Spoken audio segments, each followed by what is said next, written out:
Hi, this is Sumi, and before we get into the juicy parts about the gender stuff, let's answer this question.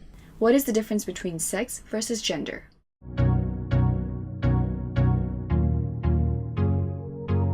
Definition-wise, sex is the biological traits that you're born with and that the society scientifically associates with being male or a female, while gender is a cultural meaning that influences one's identity of whether you're a man or a woman.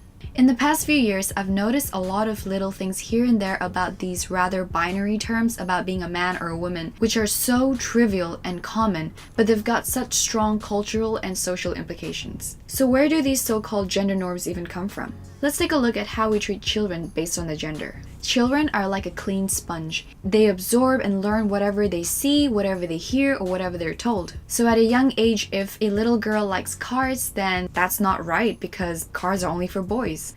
So, better get her a pretty dollhouse or DIY bracelets. And if a boy likes to play with dolls, then that's sissy and we should probably get him toy cars or action figures. What I'm trying to point out here is the social construction of gender that we as adults subconsciously implement on these young kids who don't even have the ability of critical thinking yet. So they grow up with these fixed perceptions of what is gender appropriate and what's gender inappropriate regarding the preference of toys, their colors, their interests, and even their career goals. The possibility for them to be whoever they want to be solely based on their individuality, we're pretty much taking it away from them without even knowing. Boys are told to man up because boys don't cry. So what happens? They grow up unwilling and unable to express their emotions, and they bottle up everything in their head just to look manly and tough, while in reality, they may be psychologically beating themselves up. And girls are expected to act and sit like a lady, and pretty much expected to just look beautiful all the time and be this little delicate, polite, good girl. I legit had this experience in my own community where a few of us girls were invited to this prize-giving ceremony to present the prizes to the male participants. And the only requirement was, oh, they just have to look good and that's all. Like, hi, what value does it add to have these girls on stage except for just pleasing your eyes? And I know a lot of people will see this as me getting butthurt over something so simple and so common that happens in our community all the time, saying that we should chill, or as you know, they would say in Nepali, "Tere bhau nakhosta." But if me feeling uneasy about girls being valued for just their looks makes me seem butthurt, then yeah, I am butthurt. I'm butthurt that we still live in an era where daughters are compared for how pretty they are, or gossiped about for which guy she was seen walking with on the street, while there are so many young women out there moving mountains and taking steps bolder than ever. And all of this comes from the types of words that we're using to communicate with our children, and the types of values and ideas that we're feeding them with from a young age. And the reason why I'm emphasizing so much on gender norms and gender roles is not to say that girls shouldn't be pretty or boys shouldn't be into cars. They should be able to do whatever the hell they want to do. You see, problems arise when they grow up to an age where they're starting to find themselves, and suddenly they realize that,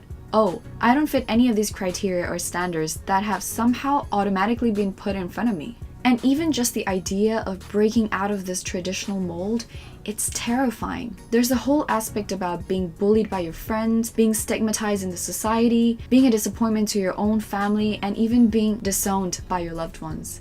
All this just because this one individual dared to put their foot down and say, no, I am my own person and I don't have to abide by these unnecessary expectations.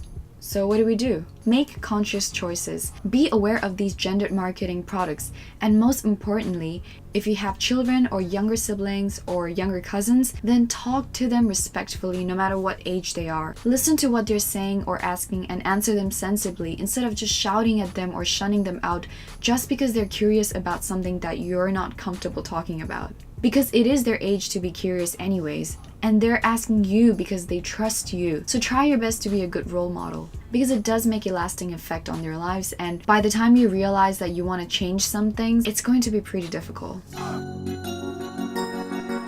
Thank you so much for watching this video. Your support means the world to me. And as I said before, even if it's a few hundred people watching my video, the fact that even within this small circle we can bring out some sort of positivity is more than I could ask for.